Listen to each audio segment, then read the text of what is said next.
internautes. C'est bel et bien Samba Olonga comme d'habitude. Merci pour la fidélité, merci pour la confiance au Bopé Sakabisopo.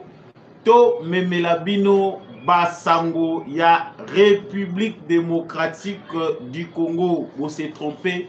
Fréquence, c'était, vous allez sur la bonne fréquence. Merci à tous ceux qui nous suivent déjà. À partir des États-Unis, vous nous suivez à partir de Kinshasa, vous nous suivez à partir de Lubumbashi. Samba Olonga, à Pesibino Matondo Mingi, vous allez bienvenue dans cette émission Oyo.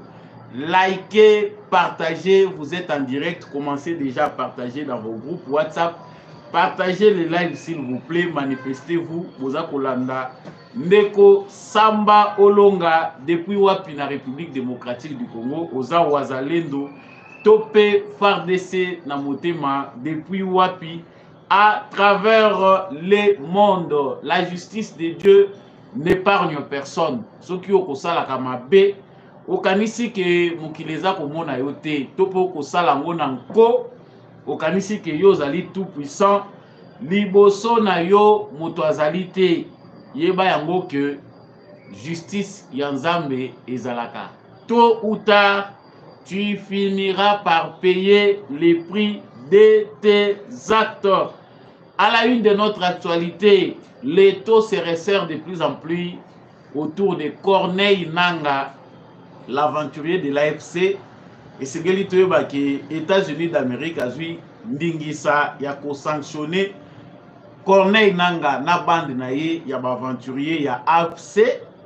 En dehors ya wana ba dirigeant pays oyo bazali kokamba M23 bazali sous effet à projecteur bango pe bazali sanctionné lokola Bertrand Bisimwa ba kambi pe ya Turaneo milice moko tuti massacre pe batu na Sud Kivu bazali allié na M23 bango pe bazali sous sanction ya États-Unis d'Amérique tokolobelango sika awa. Mais qu'est-ce qui fait que États-Unis d'Amérique a sanctionné lobby lelo Union européenne pe abimisi liste na ye ya ba sanction 32 personnes bazali sanctionnées par les conseils européens bango pe ba emboîter les pas dans les États-Unis d'Amérique pour azali ko sanctionner.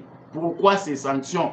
On a nini ba sanctions oyo et koki ko atteindre tes cibles oyo ezali Paul Kagame toko pesa banaliste pe information concernant na katia émission oyo.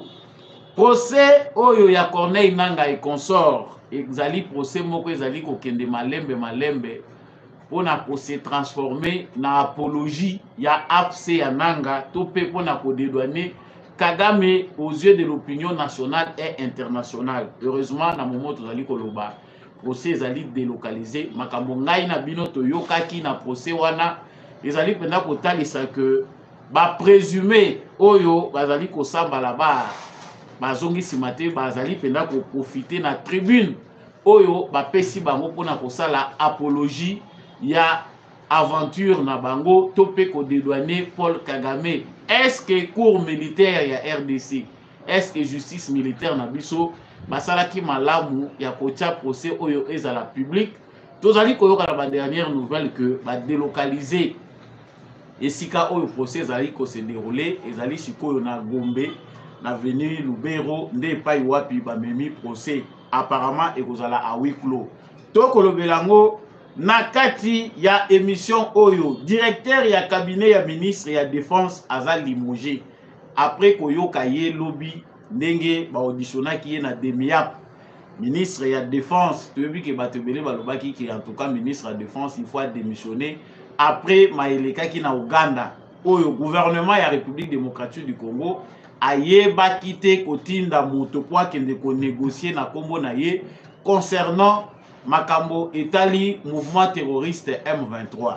Na moment où tozali koloba monsieur Jean Bosco Bahala bayambaki ye kaka na kokita na ye na aéroport batie ye kraka aza ko se retrouver wapi na Demiap tokolobelango na kati émission oyo. La Pologne, parce que tozali kolobela actualité oyo faut toyeba ke Pologne oyo a annoncé que bazali derrière Rwanda et que moto nyonso oyo azali koluka kobundisa Rwanda ayeba que Pologne akozala na sima ya Rwanda comme allié pour na ko défendre. La même Pologne a envoyé une délégation à Tshisekedi. Tal ici que bango bazali pe sima ya souveraineté ya RDC.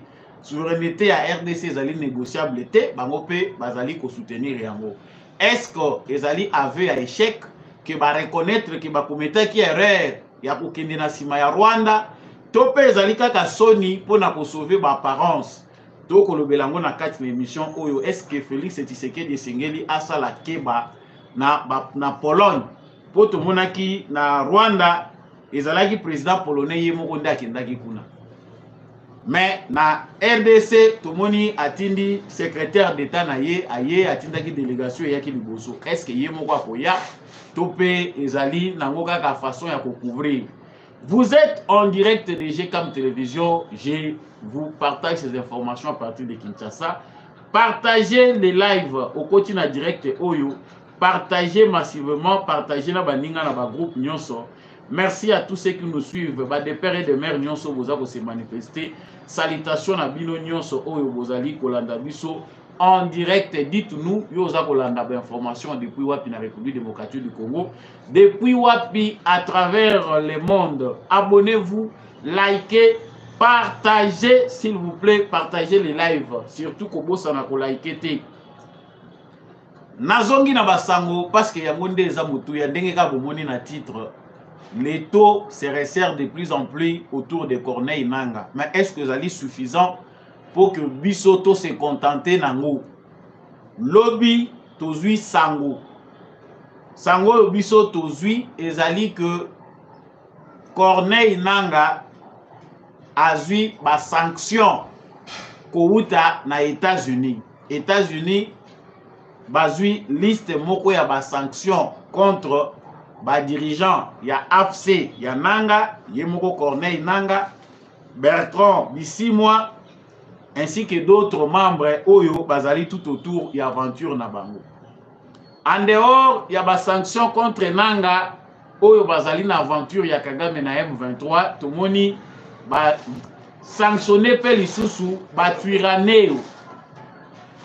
Ba Twirwaneho ezali pe mouvement moko terroriste toko bengango.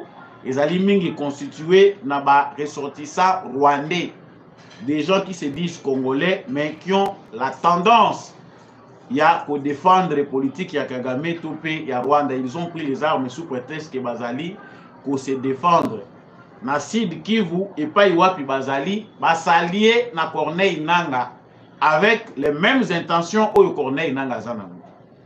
Les départements, les sous secrétariat du département d'État américain, batali ici qui va sanctionner à Bango, ezali motivé. Suite il y a ba crise, suite il y a ba crime. Oyo Corneille Nangaa na ba groupe na bazali ko commettre à l'est de la République démocratique du Congo. On devait d'abord s'arrêter là parce que likamboyo biso tolobaka kolobana biso et comment lokola biloba loba. Des fois, tu prêches à na bateau, bazali ba ennemi à Congo, va comprendre comment on a clair, tous à la éclairé. Nous avons dit depuis longtemps à nos frères qui ont tendance de vouloir rejoindre Corneille Nangaa qu'ils se sont trompés d'époque. Tshisekedi Oyo bango baza ko considéré comme faible. Il a ses faiblesses, c'est vrai. Politique ndenga za ko sala lango eza ndenge batu nyonso baza ko s'attendre na moto.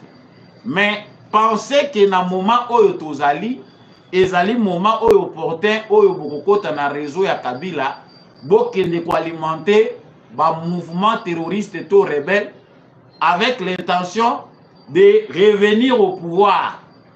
Ezali mauvais calcul. Batu balongwe awa na Kinshasa bake ko rejoindre Corneille Nangaa à l'est de la RDC. Balobi toza na kati ya mouvement oyo tokozwa reconnaissance internationale. Kagame va nous alimenter.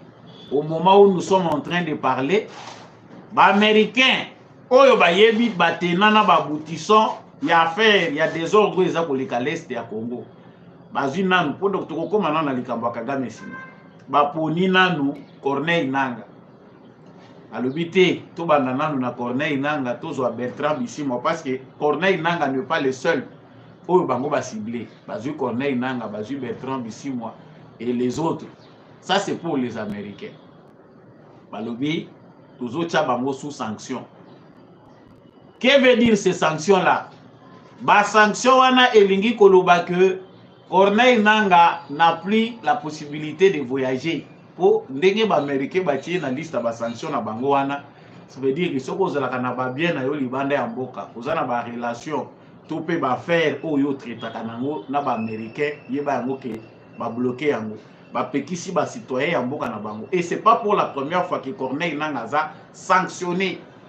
Il a même réagi pour dire que en tout cas azali ko considérer comme injustice. Ba États-Unis d'Amérique ezali mboka munene bango ba tieli espoir. Il ne pouvait pas se comporter de cette façon. Les taux se resserrent. Mais pourquoi les Américains qui mentionnent très bien, combien on a kati ya rapport na bango, Américains baza ko mentionner na kati ya rapport na bango que c'est les Rwandais qui soutiennent les M23. Liboso bandai ko kakolo bango te. Délivrance, il y a diplomatie à Tshisekedi et salut que les Américains aujourd'hui disent clairement haut et fort que c'est les Rwandais qui est derrière le mouvement M23.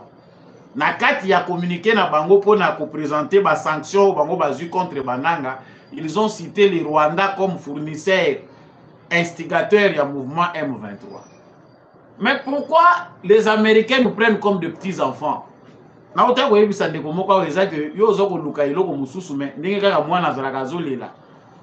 Mwana azolele loko mususu bazu bonbon ba pesier. Pour nous distraire par rapport à l'objectif azalaki nango. Les Américains veulent nous prendre pour des cons. Soit bazo kanisa que ndenge toza wana to yebite que bango mutu baza derrière ou ezako lekana Est et République démocratique du Congo. Kagame est là. Vous citez les Rwandais. Mais vous êtes incapable d'aller directement au but, sanctionner Kagame. Oh yobino boza kotanga ngunga nyonso bolobi que c'est les Rwandais qui est derrière les M23. Nous, on peut se réjouir, mais il n'y a pas de raison pour se réjouir. Moututoko seka mukiawa, ezalinde Corneille Nangaa parce que ça devient sérieux. Pour souka justice ezalaka kaka. Batu wana bazonga kasima. Babimaka liboso te. Ba utilisaka toujours les nègres parce que nous, les nègres, c'est facile de manipuler yo. Vous excusez le terme, ce qui est choquant. Pour nous, les Africains, les présidents africains, les seigneurs de guerre en Afrique, c'est facile d'utiliser le terrorisme. Mais lorsque le dossier devient que le dossier économique a droit, justice et ça là, il se retire, abandonner Yoyomoko. Kagame Monique a commis na souka, il doit utiliser d'autres Congolais pour blanchir sa démarche. C'est pas moi, c'est les Congolais qui s'entretuent. On vient ici, on achète des Congolais. Des Congolais qui ne meurent pas de faim. Les Congolais bazo les lanzalati. Les Congolais le rôle Nanga, na moi si je ne sais pas si Nanga et pas na yebala la kanzala. Tu éviter ce qui Nanga et pas na yelo ni na zangaki. Mais Nanga se retrouve en brousse. Et coïncider peut bien. Tu recopes sa merci, félicitations au gouvernement parce que cette initiative il fallait que ça le bandakala. L'initiative idée nango ezali que awa justice congolaise ezali pe ko sceller sort ya Corneille Nangaa. La justice congolaise aza pe ko bloquer Otoyo Constant Mutamba sous impulsion à Félix Tshisekedi a eu décision que il faut biso peto kanana no ba porte. Soki boza ko kende bokanisi que ndenge tozo kende wana tokei tokozonga lisusu te. Tokozonga lisusu poto ya kozwa ba poste, sachez que désormais obimi tokangi porte. C'est-à-dire qu'on kanga porte là qui que on va juger et condamner Corneille Nangaa ici au Congo. Ndenge ka baza ko poursuivre ye na États-Unis ba gelé ba bien na ye. Balobi ke bango ba sanction ba zui yango ezali punition te mais ezali pour obtenir changement ya comportement. Nous de notre côté tant que condamner ye à mort. Ezali kola to bois ki na lifelo. Sort na bango et Kozalanine parce que devant le monde entier on sait que la RDC a condamné ses fils récalcitrants Oyo bakei ko s'associer na banani parce que moi j'ai des doutes ya koyeba que papa et Corneille Nangaa ya solo azali na kati ya mboka Congo tant tozo koloba ba frère na ba sœur ya Corneille Nangaa. Malheureusement, l'ancien gouverneur hier a sa prononcé qui a dit que, en tout cas, Corneille Nangaa, il est adulte. Démarche naïe, ils allaient concerner Yemoko. Mais papa ya Nangaa a envie. Ni toyoka kosu, appelle oyoyo, papa, oya boti mwana na ye. Mwana wana yebi c'est mon sang. Ce qui a solo aux mwana nanga na zamba place aux allées. Papa pe chef coutumier. Il ne dit même pas un mot avant d'y naïe. Ayambaye kaka Félix Tshisekedi ne tumunaki na yako yamba Tshisekedi. On considère que mwana ke na yendenge wana. Mais les choses deviennent très dures. Balobaka, la vengeance c'est un plat qui se mange froid.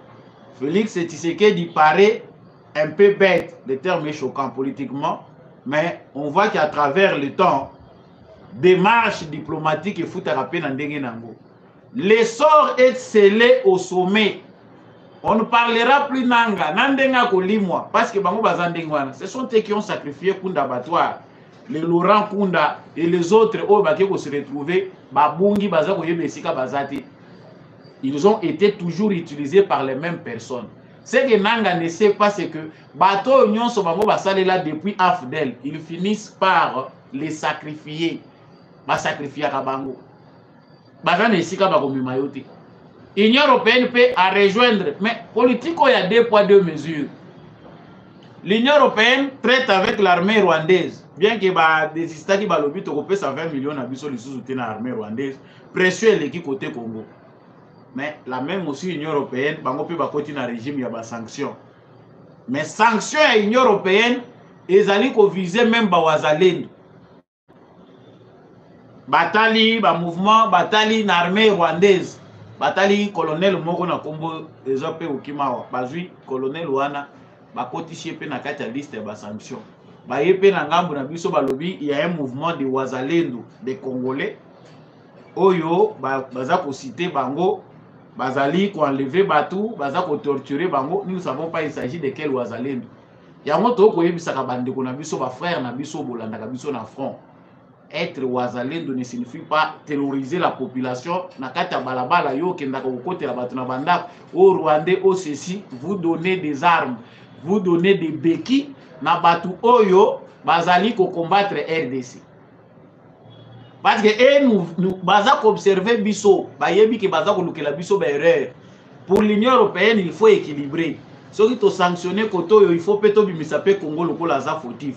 Au moni ba sanctionner responsable M23, pas un peu comme les États-Unis. En tout cas, l'espace million sur l'Europe, circulation exacte pour les dirigeants wana batuya oyo bango ba cité na kati ya ba liste na bango. On comprend que la diplomatie, la pression congolaise commence à donner des effets. Mais ce n'est pas suffisant parce que ceux qui biso ba congolais toche pression à Makasi. Les prochains dans la liste s'appellent Kagame. Nanga n'est qu'une marionnette. Voilà pourquoi Tshisekedi a boya qui parrainé ko zwango tolo bakeno batwana non. Bango ce sont des gens qu'on manipule. Adversaire nanga ikombo na ye Kagame. Olali olamuki bisika nyonso baza ko luka Tshisekedi. Tshisekedi parle de Kagame, il ne parle jamais de Nanga. On peut dire que sur le plan diplomatique, ils allaient avancer, ils allaient but moko marqué, signé Etienne et Félix Tshisekedi. Natana kutu papa batokufa Etienne Tshisekedi, paix à son âme. Donc Félix Tshisekedi a marqué un point. L'aventure de Nanga prend fin à partir de ce moment. Azana mutute interlocuteur valable ou ya komimaye na table.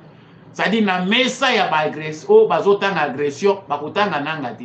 Et même quand on a parlé du cessez-le-feu, c'est au Rwanda qu'on s'est adressé. C'est le fait balobi et Rwanda na RDC. On n'a pas parlé de Nanga.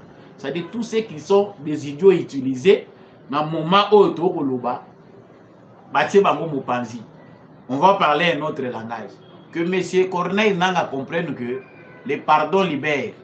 Ils ont théâtre tout au Koloba. Ils ont Congolais Moussous dans le moment où certains kabylistes parce qu'ils ne se retrouvent pas politiquement, qui étaient prêts à rejoindre Nanga. Faites bien votre calcul. Si vous êtes déjà en Europe, faites bien votre calcul. Filez à tout le Kotobokate. Filez Oyo et Tobokaki na dialogue inter-congolais. Où nous avons eu les politiciens au Bazoko Nyoko la Biso Lelo. certains belligérants oyo bakabolaki Congo oyo katikati bazo kopier baza kobomanzela moko na Rwandais bazwa chance na dialogue ya Sun City accord global et inclusif ezwa ba belligérants nyonso bakotisa bango awa au nom de la paix. Aller là-bas, le peuple lui-même saura vous sanctionner à travers de vraies élections. C'était une barrière. Il y a libéla que désormais, Congolais, mon côté, à Okendelusu, Kosimba, ba arme, Poya Kozonga. Mais Kabila a encore ouvert une brèche. Oyo Azui CNDP. Et là, on a Bango na Rwandais, avec ses frères rwandais, en limite, on signé na Bango Bakor na 2009, les sous. En 2013, Babongwani Bakomi M23, Kabila a signé les sous. Qui sont les politiciens qui sont en train de nous manipuler, c'est parce que le peuple congolais a une mémoire courte. Ceux qui Congolais ont une mémoire ya solo. Je refuse ici na memanga. Mais tout le monde dit que parti politique et belé allaient créer sur base de mouvements rebelles. Les gens comme Etienne Tshisekedi pensaient que les Congolais seront matures pour sanctionner ces gens. Ba RCD, vous voyez que parti RCD ils ont un mouvement rebelle. MLC, ils ont un mouvement rebelle. On ne peut pas s'arrêter là. Liste des Amoulaï, lisez l'histoire, vous allez comprendre de quoi il s'agit. Aujourd'hui, la mentalité, il y a bateau, ba descendant ya musée, ba héritier idéologique ya musée, ba oyo ba mimaki afdel ao, bazo kanisa que il y a encore un moyen, il y a kozonga na ba botte na Zamba et puis ko atteindre Kinshasa. Comprenez qui veut. On vous avait dit que rachetez-vous, les temps sont mauvais. Et ça impossible. Dans le stade où le Congo est commis dans le sommet du monde. Toi adopter comportement ya kozwa bateau yo baké Zamba pour se chercher une place en politique ou s'enrichir. Donc quand ça bango na gouvernement peine armée. Que monsieur Nanga trouve un chemin pour nzela ko bimisili. Soki baninga babimaki bazongi babimi bazongi et puis ils se sont retrouvés en liberté. Yo kozongi la porte mine. Posez-vous même des questions. Et pendant ces moments où tozali koloba, je ne sais pas si ça dans ce pays, c'est que nous manquons, ce sont des stratèges. Vous êtes en direct, partagez les lives, likez surtout. Bino go sanaka ko liker, il faut liker les lives comme ça dans un koyeba que je suis suivi. Dossier oyo mususu eza kopé sa passe. Nous avons pris pour habitude, au nom de la transparence, pour aider les Congolais à comprendre, de transmettre certains procès en direct. Mais avant procès, Moko Songolo Pakala et les en direct, il faut autant la tenir, parce que la manipulation existe. Procès à Corneille Nanga et consort, bato na ba complice na ye. Ezali procès moko malamu po ete ya ba Congolais nyonso yo balingi ko sala insurrection populaire ba Congolais balingi ko kota Zamba penser que le pouvoir il faut encore aller en brousse. Non, nous avons une nouvelle culture, c'est les élections. Mais au eleki lobby eza procès, nous avons vu autre chose, c'était l'apologie ya AFC ya Nanga.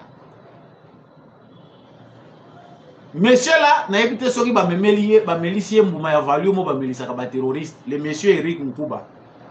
Yende penda mutazala ki vedette na procès o eleki ya Corneille Nanga et consort. Bazali ko interroger mutu concernant makambo oyo bango bakende ko sala pourquoi ils ont rejoint ce mouvement.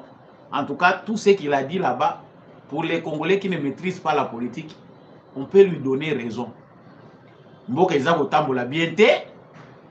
Bango va se retrouver pour parce que bamoni ke mboka ezokende bien té.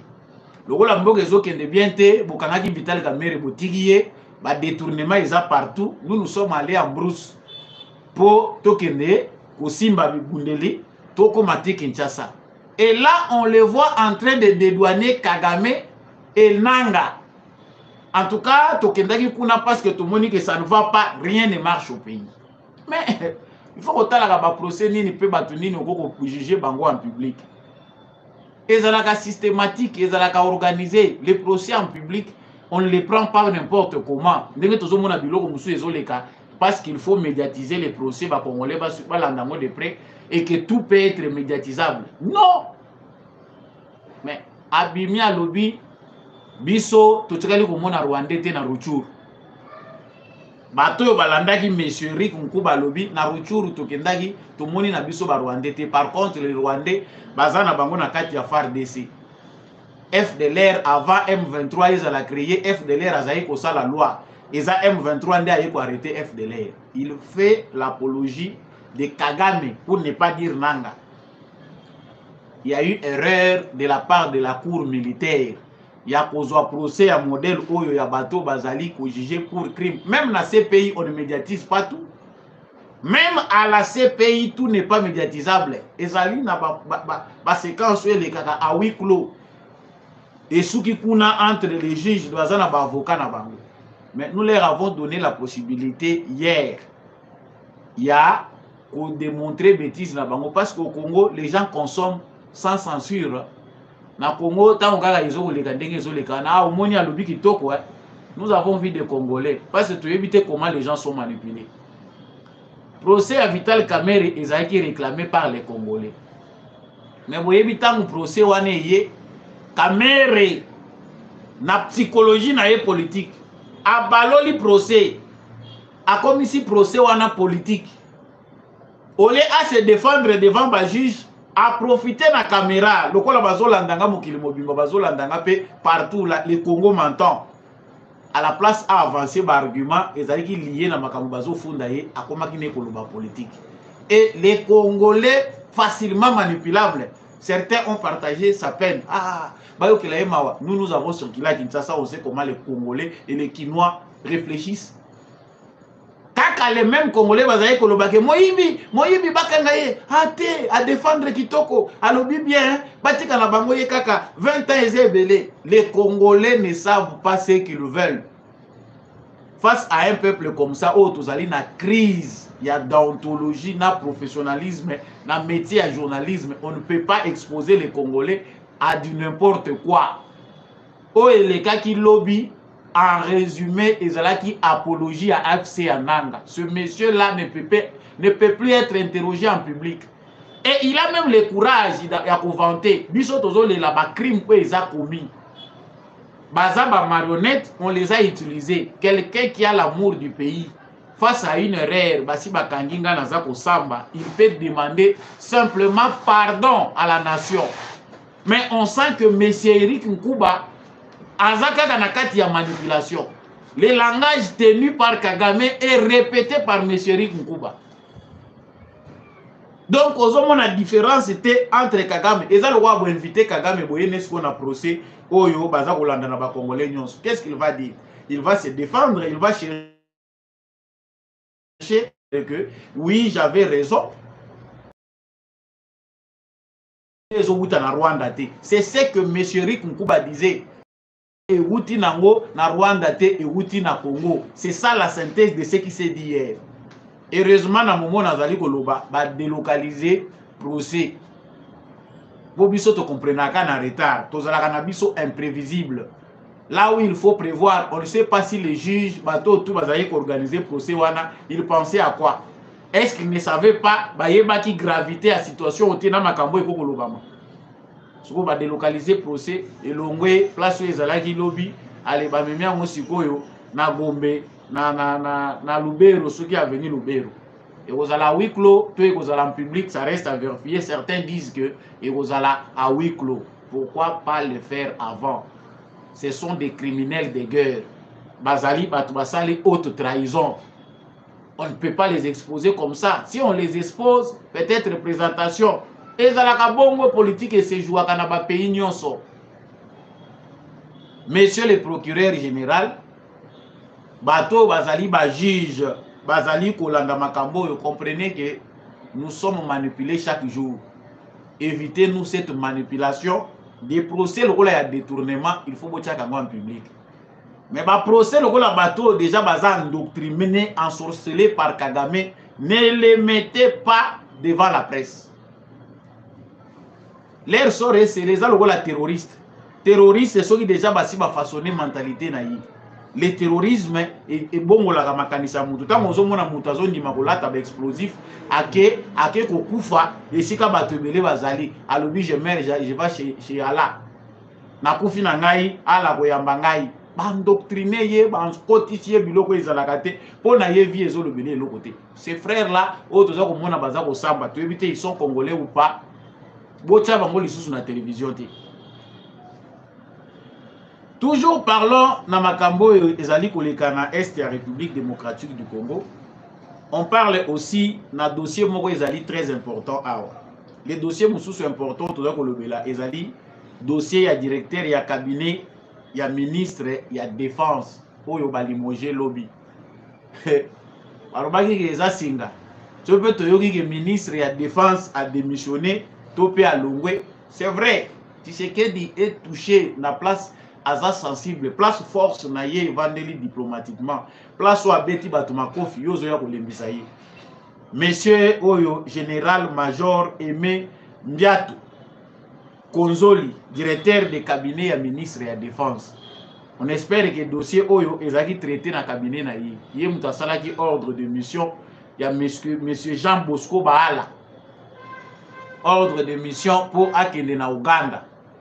Kuna balobi babengisaki pona makambo ya Elera. Biso na Elera likambo te.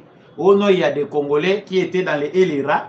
Ba Congolais wana bazaki na kati ya Elera, ba se retrouver na Uganda baza héberger kuna. Il a fallu que ye akende pour akende kolandela dossier wana landelango. Piège.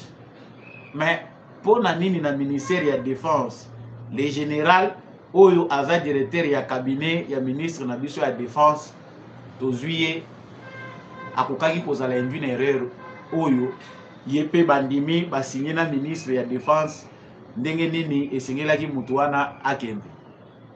Papa a perdre déjà musala comme directeur ya cabinet. Ba mili tour ya bana na toilette déjà eza komona déjà problème eza wana po na Congo eloko towele les amande so bana.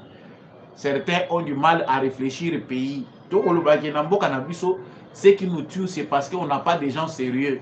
Muto akoko bomanzoto abomi pongi na ye alobi pongi onaza ko bomango pona Congo. Ils sont rares comme ça. Baza mingi te na ndimite baza 10. Ba politicien wa akoko bomaka pongi na ye pona makambo ya Congo. So abomi pongi ye ba kaza ko luka ko moko boye simba alekisa 2 millions na ye to 3 millions na ye wa ko détourner. Ils sont rares des gens qui réfléchissent corps et âme pour na likambo etali mboka. Chikoyo ministre ya défense, monsieur le ministre de la défense, est-ce que à cause de l'épargner parce que ceux qui t'ont sanctionné directeur ya cabinet aza limogé après l'avoir entendu bayoki na demiap alobi yozo mérité te ozala so wana makambo leki na demiap biso to yebite kuna eza renseignement militaire. On a eu des informations sérieuses pour découvrir qu'il faut limoger. C'est un dossier très sensible. Le président de la République est très choqué parce que Oezalinde ko détruire la diplomatie naie. Cette aventure, ces pièges visaient à détruire ce que Tshisekedi avait construit dans sa diplomatie. Accepter d'aller négocier en secret na Kampala na Uganda. Ça veut dire que le processus union au Luanda et Koufi ezali sous-souté. C'est-à-dire que si c'est que bayokani na bango Tshisekedi bayokani na Museveni babo mamoto soka kopesa bango mabulu ya ba minéré et sili nango ndenge wana. Voilà pourquoi nous disons au président de la République que na ba militaire na secteur ya makambo etali sécurité o gérer bango lokola ba politicien té.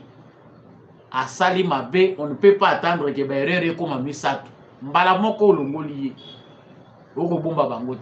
Les ministres de la Défense aussi doivent démissionner. C'est un médecin. On ne sait pas quel lien il a avec l'armée. Peut-être que Kazaki Mwana Soda, il est aussi peut-être membre à travailler dans le service à renseignement. Ça, on ne le sait pas. Mais, entre guillemets, comme tout n'est pas disable, mais on se demande toujours qu'il est Jean Bosco Baala, il est déjà craqué ce côté dans ma bouche. Il se retrouve à la demi-ap.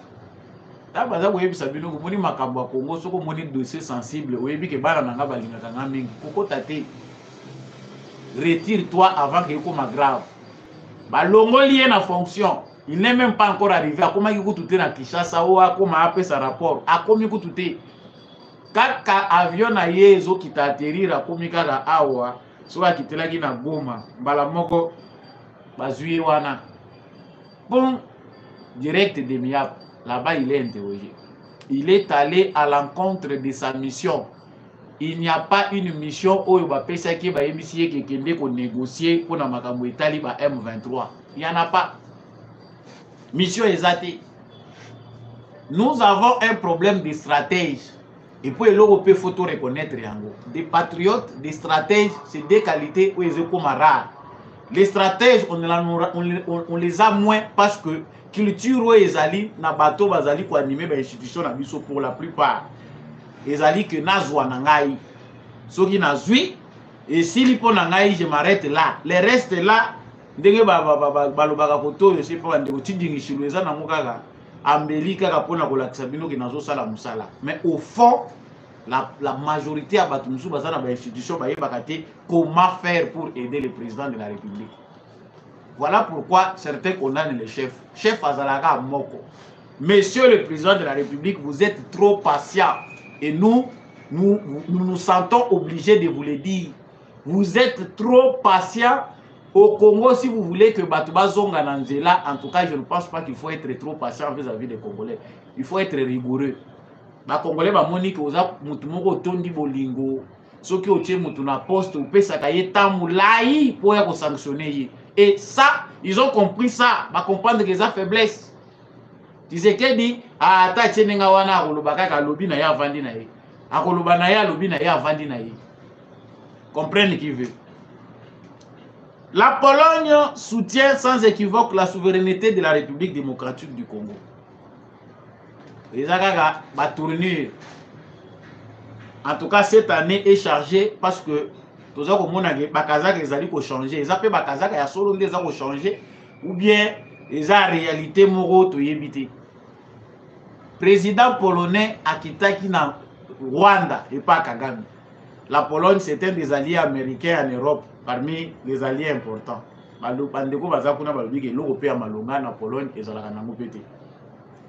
Mais le président polonais, tout le monde qui a l'ongoué Pologne, Moussika, en Europe, aïe na Rwanda et pas Kagame. Au Rwanda, tant voyez pas Kagame, a affirmé que ceux qui bomeki qui attaqué Rwanda, c'était un message qu'il nous lançait nous. Ceux qui Rwanda les a menacés, en tout cas Pologne en tant qu'allié à Rwanda, à réagir. Bandeko na ngai guerre et ses ouaki dimension moko internationale. La Pologne, nous on voyait aussi les États-Unis. Parce que bazala qui informé que Ali Roch c'est que dazo kende na makambo. Ce qui te compliqué yete, il y aura guerre en Afrique australe. Le Congo finira par attaquer directement le Rwanda. Parce que il c'est que des complications diplomatiques. Pologne après ma déclaration wana biso Congo to réagir pour dire que voilà, comme Pologne a dit na Rwanda, malgré l'agression dont nous sommes victimes, to prendre acte, le président polonais revient à Tshisekedi. To kangaji awawa, batumoko, oyo, bazalaki ba, comment on les appelle, ceux qui ba mercenaires, ceux qui ba nani ba kangaji awa. Parmi batoyo, bazalaki na tentative ya kolinga pour renverser pouvoir. Bakangi Bango, le président polonais est intervenu pour demander à ce que va libérer les citoyens. Selon ce qu'on nous dit, vous allez que ça s'est fait moyennant les Bongo. Donc, s'il y a un citoyen de votre pays qui est condamné là-bas, vous pouvez sa rançon ou soit c'est comme ça que les choses se sont passées. Mais Pologne aille vers Congo. Dans le langage du secrétaire d'État, il y a Pologne, Azali Kotalisa que Bazali Komona Congo comme une puissance importante en Afrique australe. Yango baye vers Congo, baye bi ke makambo belé za ya kosala, ils prennent en compte aussi les problèmes à l'est du Congo. Dossier où ezali koleka à l'est du Congo, Bazali Kolandelango de près.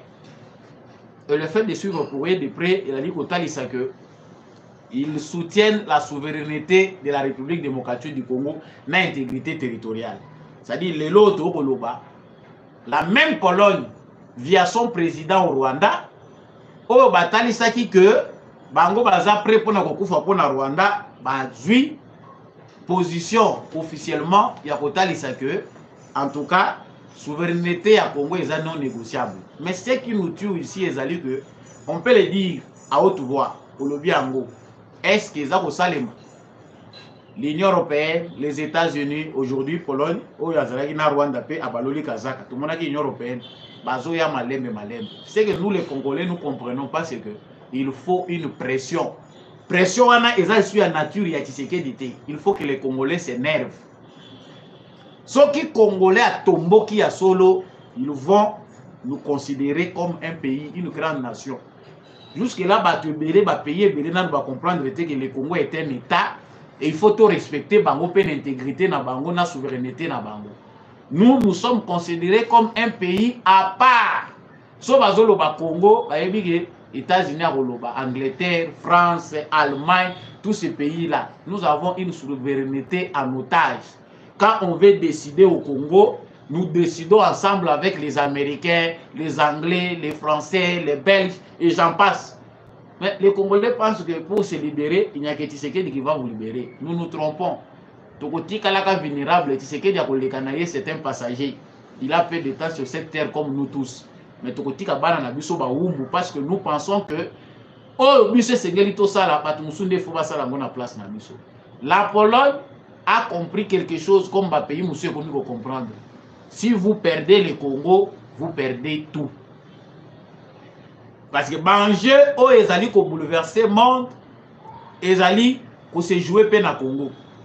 Cartographie à géopolitique, il y a monde, les Londres, ils allaient au Tambola. Le Congo fait partie des pays stratégiques.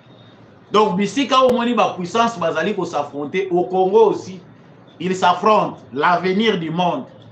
Dans la technologie, avenir du monde dans la matière où ils allaient stratégique, ça se joue au Congo. Mais nous les Congolais, pendant ce temps-là, nous rêvons debout.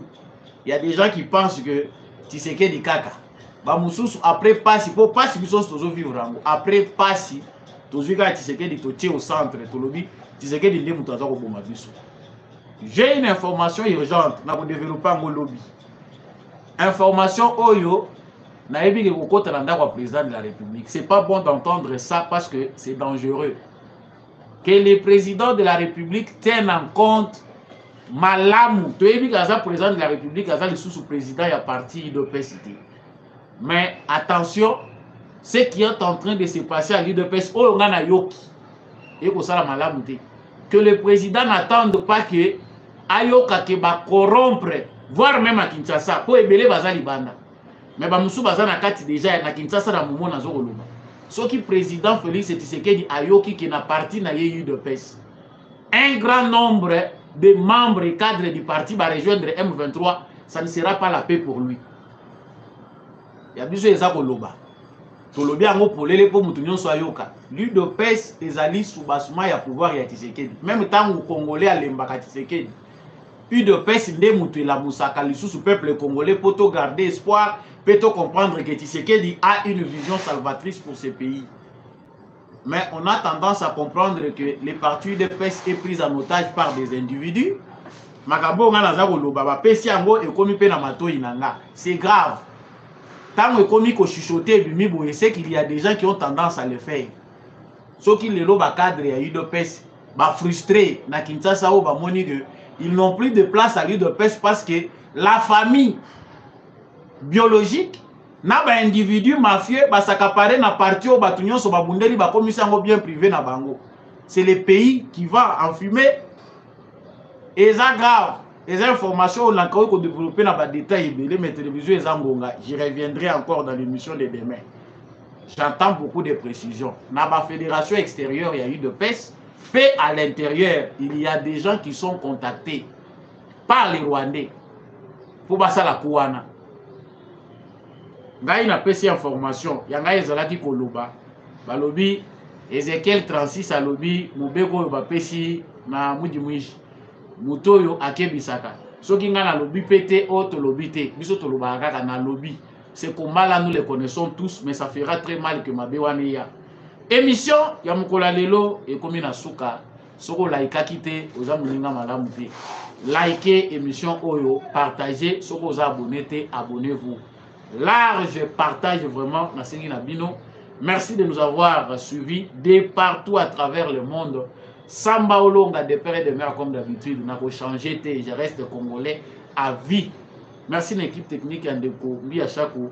Et accompagné qui n'a pas été émission comme d'habitude. Je remercie l'apôtre Gérard Kabeyachovo. Merci à l'homme de la vérité des urnes, Jean-Louis Timbalanga. Merci à papa Michel Lumakaso.